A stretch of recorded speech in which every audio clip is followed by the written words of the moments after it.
is I, your boy Gomi, and oh boy, we are back, and now with a UFC pay-per-view. We are looking at UFC 306, aka UFC Noche Riyadh season at the Sphere. Jesus Christ, there's a lot going on here. Gee, I wonder why.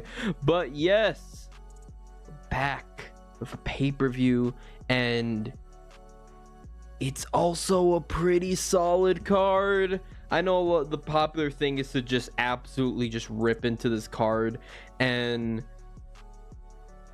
I don't think it's as good as it was promised. Basically, I recorded Dana White straight up saying that this is going to be the greatest live event of combat sports of all time.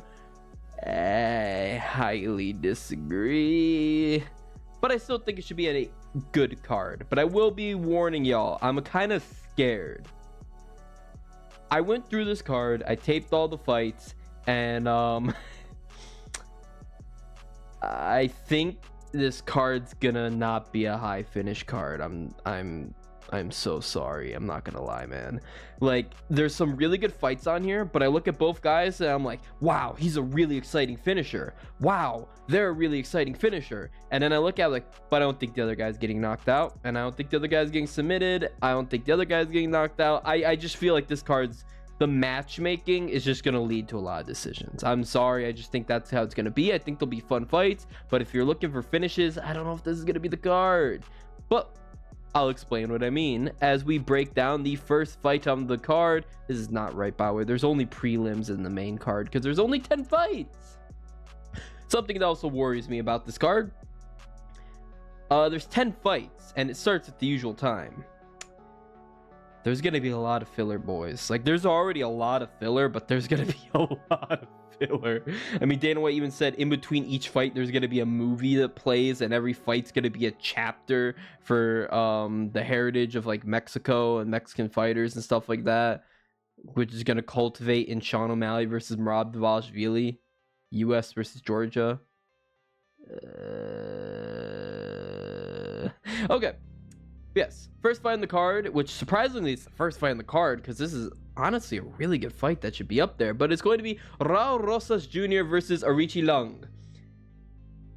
I think this is a showcase spot for Raul Rosas Jr. They want to cap things up. He's a very popular, very exciting Mexican fighter. He's the youngest fighter in the UFC. There's a lot of excitement on Rosas Jr., and I think he's set up perfectly for the spot. Arichi Lung he's all right. Arichi Lung is not bad, but he's just got too many problems with pressure.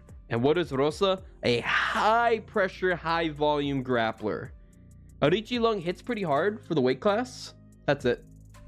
He has a clear grappling disadvantage, and Rosas has a clear grappling advantage. My God, he's young. He can make mistakes. He could do some dumb stuff. This is a very high profile card, but I think he's good. I have seen Rosas choke with my own eyes. I have seen it. I was there live at 287. He went against C-Rod, who ended up being a better guy than a lot of people thought he would be, but he was also a little bit of a weight bully. But I don't know, man. I just don't see any way Rosas loses, but those are always the fights that end up losing. But yeah, I'm gonna give it to Rosas Jr. I think Rosas Jr. is gonna take this one pretty easily. I'm gonna picture him being a heavy favorite, maybe even the highest favorite on the call. Oh, yep, I don't see anyone who comes even close. No, there's one person.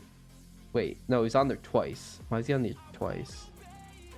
Well, he's the biggest favorite in the card. I'm seeing him as high as minus 770. AK, I talked about this for such a long reason. Don't bet this fight.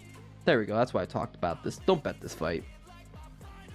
Now then, short notice, so of course it's not going to pop up, but Edgar Chira is taking on Joshua Van, stepping in short notice, who I believe is subbing in for Kevin Borjas, I believe. But yes, Joshua Van is a guy that I've notoriously been pretty high on. I really like Joshua Van's striking. He has really good pressure striking. His body shots are chaotic and violent, but he's coming off a loss to Charles Johnson. Charles Johnson's he's on a little bit of a tear, but knocked out by Charles Johnson? What? In the third round, where he's like, that's where he's supposed to be on demon time. Coming off that knockout loss on short notice against Edgar Chairez is scary. But the thing is about Edgar Chairez is just really tough. Oh, by the way, Rosa's submission. Edgar Chairez is just really tough. And he's got a decent kicking game. I like his kicking game. But his main thing is his subs. His main thing is his submission skills. But the thing is, like, he doesn't shoot takedowns. Yet his main skills are by submission. Usually via club and sub. Normally, I don't think he'll club and sub Joshua Van. Because, like I said, Joshua Van's a very tough, tanky guy. But, like, the fact they got knocked out by Charles Johnson questions me. I can see why Van is the underdog. I'm going to be leaning with the dog, though, because Chairez, like I said, his main, like, I don't see him knocking out Van, and he's got to submit him, and I don't see him shooting a takedown. Simple as that. His ground game is really good. If he decides to start shooting takedowns and stuff like that, I think it's over for Van, but I just don't think he has it in him. I think he's really going to want to stand and trade with Van, but the body shots are going to be chaotic and hectic for Van. So I'm leaning towards Van, but Chairez, I don't see getting knocked out. Even though both guys are pretty prolific finishers, I don't see either guy getting a finish. I'd see more Chairez getting a submission, but I don't think it's going to happen. So this fight, despite being two really good finishers, I'm going to go Van decision. I'm going to take a decision. On to the next fight, Yasmin Jauregui versus Ketlin Souza.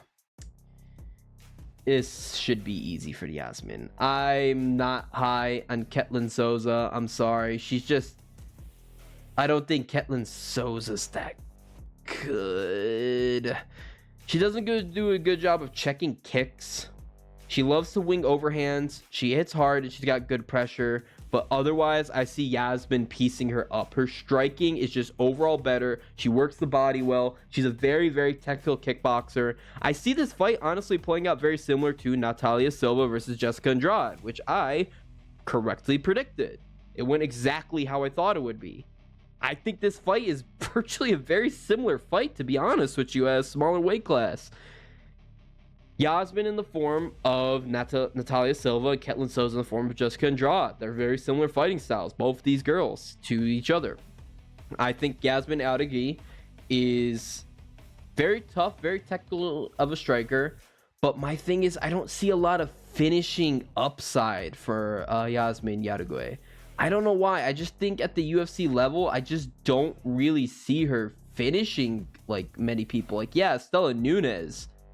But that's it. That was just a crazy, what the heck, how did that happen? Otherwise, 2 decisions and a TKO loss to Denise Gomes. Ketlin Souza, I know, has been finished in all her fights. She's been finished every loss, right? Yeah, she's been finished in every loss. But I think this is the one where she survives. And I think Yasmin wins a decision. I think it's a very clean decision. Looking at the odds, Ketlin Souza is... Yep, a pretty big underdog, and Yasmin Jauregui is basically the same odds as Natalia Silva. More, minus 470. Jesus, second biggest favorite in the card, right? Yeah. I think it's very easily going to be Yasmin Jauregui decision. Manuel Torres versus Ignacio Bajo-Mendez. This should be a good fight. Manuel Torres, he is explosive, and comes out like a bat out of hell, basically. From second you hit go, he starts. He's a very fast starter with a really good ground game, and he's fresher. But when I say fresher, I mean he doesn't have as much experience as Ignacio Bajo-Mendez at this UFC level. I know they have virtually around the same level of fights, only 3 more fights for Ignacio, but not at the UFC level. I think Ignacio is more experienced. Ignacio is a little bit more of a slower starter, which could lead him to get to some problems right at the start. One issue overall is I believe in the Ludovic Klein fight, he got pieced up round... I was actually there for that fight live. He was actually getting pieced up round 1, which led to a lot of problems, honestly. But I still think Ignacio Bajo-Mendez, with his reach and his size, because look at him, he's a 6'3" for the lightweight division, and really good kicks. I think all those can be things that will give problems to Manuel Torres. I think mainly he needs to survive the first round, Torres will gas out, and then I think it's going to be a decision win for Ignacio. Both guys are very good finishers. Manuel Torres got 10 KOs. Or no, Manuel Torres has 7 KOs and then 10 KOs for Ignacio Bahamondes. And then Manuel Torres has 7 submissions. Yeah, he's went the distance once. But I still just get a feeling that Ignacio Bahamondes will take this the full way. I don't see Manuel Torres getting finished, but I think Ignacio Bahamondes should take this. I'm going to assume Ignacio is the underdog. Yep, he's a very slight underdog, plus 100 and minus 120 for Torres. I'm going to be going with the dog. I'm going to be going by decision. Again, another decision. I don't know, guys. I just get feeling it's going to be a decision central. Oh, look, another decision. Irene Aldana versus Norma Dumont. I don't like this fight. I really just don't give a damn about this fight. I like the other women's fight, Yasmin versus Ketlin Souza. I think should be a fun fight, but Irene Aldana can make it fun and exciting because her striking can be good. But one thing everyone's talking about is, oh, she's a really good striker. She just gets beat up by grapplers. Her accuracy sucks. Her accuracy is not that good. Again, she's mainly getting grappled. She's mainly getting grappled. Pretty much her losses to Amanda Nunes and was it Alexa Carasso, I believe. Basically, she's only lost to like really good fighters, but she's been grappled in those fights. She's been grappled. Who was it? Oh, it was Holly Holm. Holly Holm. Oh. Yeah, I just don't know. I'm not gonna put much faith in the striking upside of Irene Aldana, because Norma Dumont, I definitely think her main thing is going to be grappling. She's going to be very grappling heavy, but she could strike decently. As good old Chelsea Chandler, who had her trying to run out the ring, go back home. That was pretty funny, I'm not gonna lie. But Norma Dumont was on the good end of that. But yeah, nah, I'm just gonna go on there and say it's gonna be a decision win for Norma Dumont. I think the over is very likely. I know the overs haven't been doing the best lately, but I think the over is absolutely going to hit for this fight. But yeah, Norma Dumont decision. Oh snap, we're now on to the main card, and these are fun fights. These are fun fights. But for the greatest event in combat history, you're putting that on the main card? Ode Osborne? That's a fun fight. Like any other fight, I'd be like, wow, that's really, like, if this was on the prelims of a really stacked like UFC pay-per-view, like, wow. But this on the main card? Guys, these main cards are $80.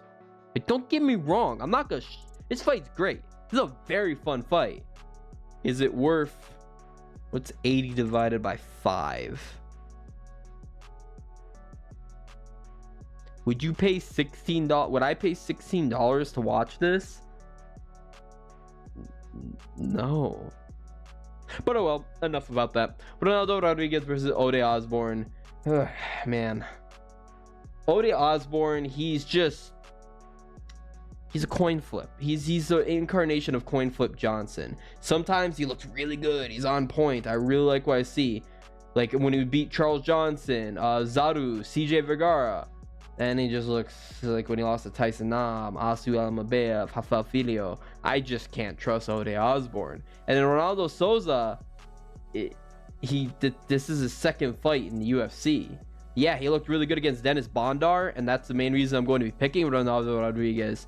Very good finishing game, quite a bit of knockouts and submissions, but it's a newbie versus a coin flip. I'm not putting money on that. I'm just gonna sit back and enjoy this fight and watch it, but I don't know, man.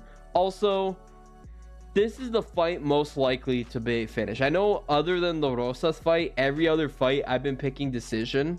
I'm gonna be honest, I wrote Rodriguez decision. I don't know, I just felt like it. I just feel this is a decision, but this fight's most likely to be a finish. It's just that I don't know how Osborne gets finished, because I think Osborne loses this fight. It's probably a submission is what I'm thinking. Ronaldo Rodriguez, his submission game is decent, but I'm just gonna say Rodriguez decision. Just keep it going. Daniel Zellhuber versus Esteban Ribovic. This is probably one of the best fights in the card. This is a really good fight, but also a fight I'm not paying $16 for. Spoiler alert, I'm not paying money for this card. And normally all of me and my boys, we chip in and we basically have a watch party, so we all pay like 10 or so bucks. Yeah, we're not doing that with this card. But yeah, Daniel Zellhuber versus Esteban Ribovic is a very, very fun fight. This is a hard fight for me, but the thing is, both guys are vicious finishers, honestly. Zellhuber, I like his kicks, I like his range. His grappling isn't good, but his boxing's good. He's got a good jab. He's just a little bit slow. Esteban, he's not great, to be perfectly honest with you. He's very weak in the grappling department, but he's a good striker. But I think both guys are just very lively to put on a very exciting fight. I think Ribovic is going to lead the dance. I think he's going to push more pressure on there. He's going to be doing most of it, but I just think Zellhuber is going to be more accurate. I don't know. I like the accuracy on Zellhuber. Odd-wise, yeah, Zellhuber's a decent favorite. Minus 265, yeah. I just think Zellhuber's more accurate. I think Esteban will walk into some dumb shizer. But again, the thing is why I think both guys are prolific finishers. You know what's the funny thing? Both guys have 1 loss each, so that's 2 losses. Both were decisions. I think both guys are too tough to get finished. Yeah, I think one guy's going to lose, but I don't see it being a finish. Again, I think it's going to be a decision. I think the matchmaking is sus because they really focused on, look, getting Mexican. And then they don't want to have Mexico fighters fighting Mexico fighters. So they have, like, the matchmaking, I feel, ended up being chintzy because of that. I don't see either guy getting a finish here. I definitely think it's going to be a fun fight, but it's going to be a Zellhuber decision, in my opinion. And if Esteban wins, I think it's going to be Esteban's decision. I think he'll overwhelm him in volume. But yeah, Zellhuber decision. And on to the feature bout. I've actually already discussed this fight, actually. I don't know if I want to do it again, but I already made the graphic. And this is the updated graphic, by the way. So, featherweight matchup. Brian Ortega taking on Diego Lopez. Brian Ortega is going to be 33 years of age, 16 wins, 3 losses, 3 knockouts, 8 submissions, 5'8" in terms of height, switch stance, 69-inch reach, disadvantage, a 1.17 takedown average, a 40.39 significant strike accuracy, plus 155 underdog. Wow. He has significant wins over Yair Rodriguez, TKZ, Frank Edgar, and Cub Swanson. That's bad that I have to go that far back to get Cub Swanson and Frank Edgar. Oof.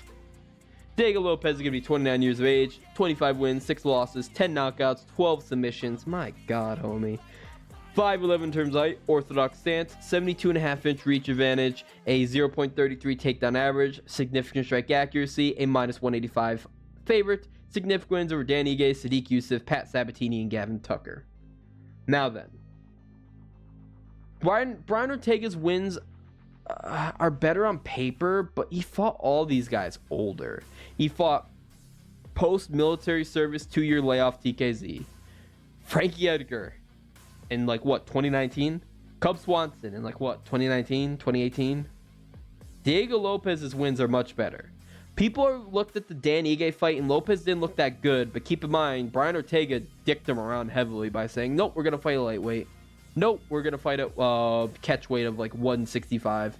Nope, we're not going to fight at all. You're now going to fight at welterweight against Dan Ige. Yeah, Lopez just no training for this.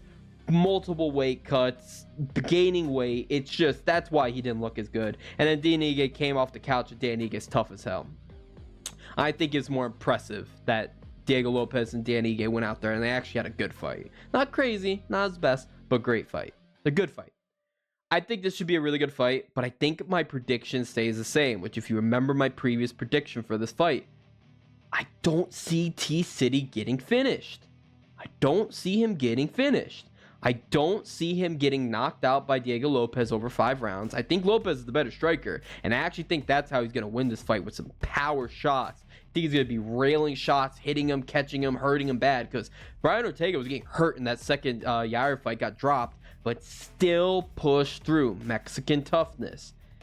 And Diego Lopez, that boy's not getting finished. I don't see that boy getting finished. Again, I don't see him getting finished. The only way he could, like, Brian Ortega could really, because he's not going to beat him in the striking realm. I think TCD might be the better grappler, but both guys, BJJ is insane. Looking at Lopez and all the bad spots he put Mozavar in, I don't see Ortega controlling him like Mozavar did. I think their jiu-jitsu is going to nullify each other. We'll get some fun, exciting grappling exchanges, but then I think it's just going to get on the feet, and Lopez is going to win it. I think it's going to be a decision. Again, 2 prolific finishers. Diego Lopez has 22 finishes. I firmly believe this is going to be a decision win. Maybe if it was 5 rounds, I could see a finish for either guy, but nah. I don't know, man. I think it's going to be a decision win for Diego Lopez, but oof, this should be a fun fight. Probably the best fight on the card. Either this or the Zahuber versus Esteban Ribic fight, but yeah. And on to the co-main event of the evening. Why can't I change? There we go. Alexa Grasso versus Valentina Shevchenko. A fight we've talked about twice. A fight that, I still don't know how I feel about it, to be perfectly honest with you. I don't know if I want this fight. But yeah, this is going to be Alexa Grasso in her 3rd fight against Valentina Shevchenko. As you know, the first fight Grasso won by submission, and then the second fight was a draw. I don't like that. I personally had scored it for Grasso, to be perfectly honest with you. But oh well. And that fight was a year ago. Yeah, not a lot of activity for these ladies, which pretty much kind of killed the flyweight division's momentum. Not a fan of that, but oh well. So Alexa Grasso, she's going to be 31 years of age, 16 wins, 3 losses, 4 knockouts, 2 submissions, 5'5" in terms of height, orthodox stance, 66-inch reach, disadvantage, a 0.41 takedown average, a 55.69% significant strike accuracy, -120 favorite. Significant wins over Valentina Shevchenko, Viviane Araújo, Joanne Wood, and Macy Barber. I don't know how I feel about her significant wins. Valentina Shevchenko is going to be 36 years of age, 23 wins, 4 losses, 8 knockouts, 7 submissions, 5'5" in terms of height, southpaw stance, 66.5 reach advantage, a 2.56 takedown average, a 68.65 significant strike accuracy, -110, underdog. Significant wins over Talia Santos, Lauren Murphy, Jessica Andrade, and Jennifer Maia. I'm going with Alexa Grasso to get it done in the trilogy. I think she should have won the first fight, and the main reason is look at that number. Look at that number. That good old 36 years of age. We've seen it now twice. Burns, Cannonier, guys who should be better. I definitely think Shevchenko in her prime is better than Alexa Grasso. We're out of prime. She's out of prime. She's also been taking long layoffs. Like, that's the thing, too. She first lost to Grasso, and then she waited, March, September, 6 months, half a year, went up against her again, and now it's been almost a full year. It'll be 2 days removed of a full year by the time they actually fight. And even before then, she's not active. She's been slowing down for a bit too. She slows down in the Santos fight. That was a split decision. I definitely think she beat Santos, but she didn't look as crispy as she did. Like 2021 against Murphy, Lauren Murphy. That was when she last looked really, really good. When she had really, really explosive dynamic striking. How she lost to Grasso was just dumb, like a dumb strategy. Grasso capitalized on it. I think Grasso is younger. I think it's her time. We saw it in the rematch as well too. Like, yeah, Shevchenko got some control times and takedowns, but really Grasso was the one winning on the feet, and she's gotten better, I feel, since then, while Shevchenko has only stagnated. 36 years of age. She's gotten older and she hasn't been fighting. Grasso hasn't been fighting either, but still, I don't know. I just think Alexa Grasso is gonna win it. I don't think it's going to be a finish, because that's the thing. Yeah, Grasso got the finish the first time, but that's just because Shevchenko Besides, like, she didn't realize that she was aging, and she made a dumb mistake underestimating Grasso. A lot of people underestimate Grasso. Grasso was a massive underdog. Shevchenko's not going to make the same mistake, but that's just going to lead to a decision. She says, "Oh, I'm not going to leave in the hands of the judges." Yeah. Grasso, I think, will win it, but Grasso is not a finisher. Sorry to say. A lot of people are like, "Oh, but she finished Shevchenko." Yeah, she has 10 decision wins, 6 finishes. Yeah, and that was an opportunistic sub because it was her second sub of her career. And Shevchenko, again, I just think she's too old at this point. Simple as that. So yeah, overall, I'm going to be going Alexa Grasso to get it done by another decision. And on to the main event of the evening. Hey, bantamweight title bout between Sean O'Malley and Merab Dvalishvili. I don't sound too excited for this fight because I'm not. If you know, I'm not a fan of Merab, but yeah. Sean O'Malley is going to be 29 years of age, 18 wins, 1 loss. Actually, sorry, 19 wins. Forgive me. He's undefeated. 12 KOs, 1 submission, 5'11" in terms of height, switch stance, 72-inch reach advantage, a 0.35 takedown average, a 62.30% significant strike accuracy, minus 125 favorite. Yeah, he's actually a favorite now. He was actually underdog for a while. Significant over Chito Vera, Aljamain Sterling, and Piotr Jan. That's the only ones I really could put on there, sorry. Merab Dvalishvili, he's going to be 33 years of age, 17 wins, 4 losses,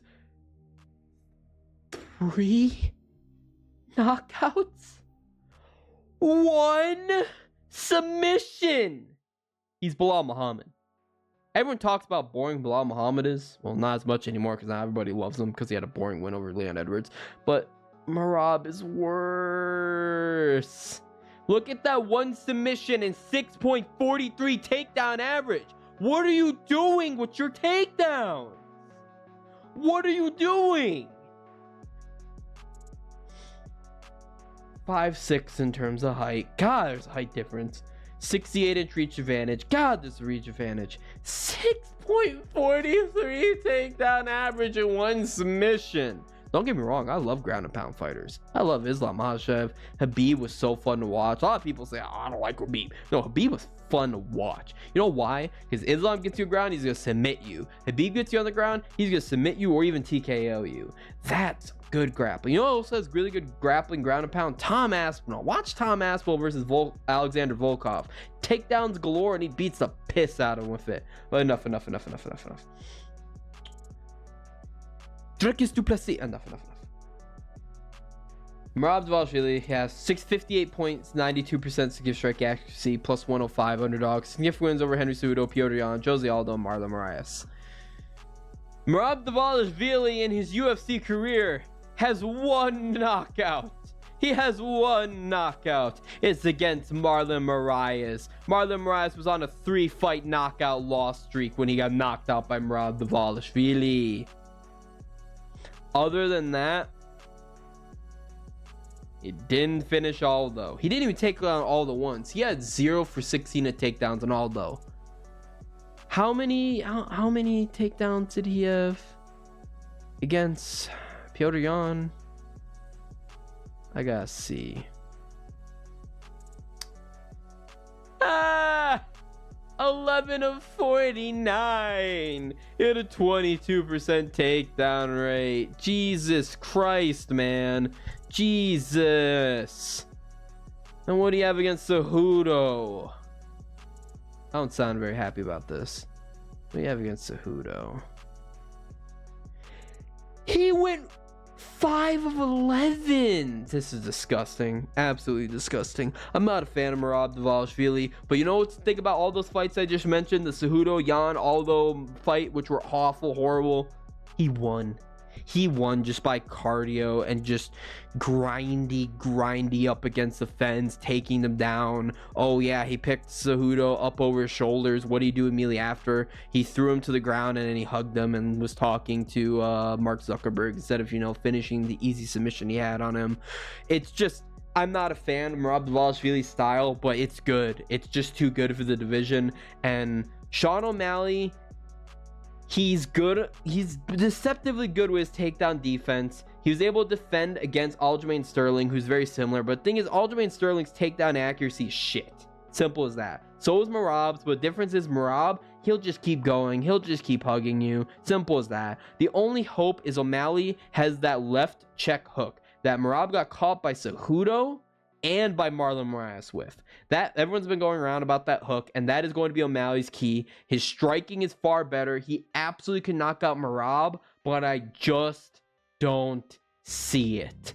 I hate it. I really like O'Malley. I would love to see him keep winning. A lot of people are shiting on O'Malley, saying he shouldn't have headlined the Spear card. That's the reason why the card sucks. They overestimate his height. No, that's the wrong takeaway. O'Malley is a very exciting fighter, great champ, someone you want to see succeed. They just gave him a shite card. Simple as that. Shite card. Like, they ain't gonna do this to Alex Pereira. They ain't doing this to Islam Makhachev. Oh, they did do it to Islam Makhachev with 302, but they ain't put on fight of the night, fight of the year. I like O'Malley a lot. It's just I want him to win. I wrote down on here for my notes, I wrote O'Malley TKO. That's not going to happen. My official pick is going to be Merab Dvalishvili by decision. And it disgusts me. I am not a Merab fan, simple as that, just because he has no finishing upside, no finishing ability when he can. It's the Bilal Muhammad effect. Bilal Muhammad and him can finish guys, but they just don't. They just play it so safe. Like, for example, I'm going to rip on Bilal Muhammad. Remember when he slammed Leon Edwards on his head? You know, everyone talk about that. Oh my God, that slam, that was amazing.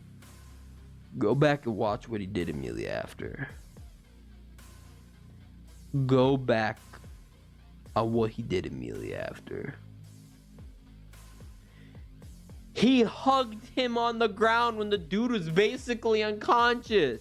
That's the same thing Merab will do to these guys. He will like just pick these guys up after like 14 failed takedown attempts. On the 15th one, he'll finally take them down, and he won't. There's no ground and pound. There's no submission ability. It's just takedown, and I just hate that style. I just hate that because it's a point fighting style, but it's too effective. Merab is too good with that, and I just think O'Malley's grappling is not the greatest, to be perfectly honest with you. I think it's deceptively good on the ground. Deceptively. He won in a jiu-jitsu tournament, but I think he's going to get taken down. He's not going to be able to find a sub on Merab. He's going to try. He's going to be shooting subs, and he's just going to get held for 5 rounds. So Merab Dvalishvili decision, and it's going to be a recipe for disaster. All we can do is hope that O'Malley gets a flashy KO, which is possible. Very likely. Not even very likely. How many times has freaking Merab been knocked out? Only once, right? He's never been knocked out. I saw he got knocked out. Didn't Ricky Simon knock him out? Oh, Ricky Simon submitted him. Yeah, this is not good. That chin held up more than I thought. Yeah. Oh my God, 13 decision wins. Yeah, I'm gonna have to go Merab decision, which sucks. I hate to say it. But that has been my pick for UFC Noche Riyadh Season 306. I think this card should be fun, but I'm telling you right now, expect decisions. Expect it, and expect a very lackluster main and co-main. But I hope I'm wrong. I hope that the women put on an absolute war, and I hope O'Malley gets a highlight KO, but yeah, I'm not going to be optimistic this time. Once again, this has been your boy Gomi. Bye-bye.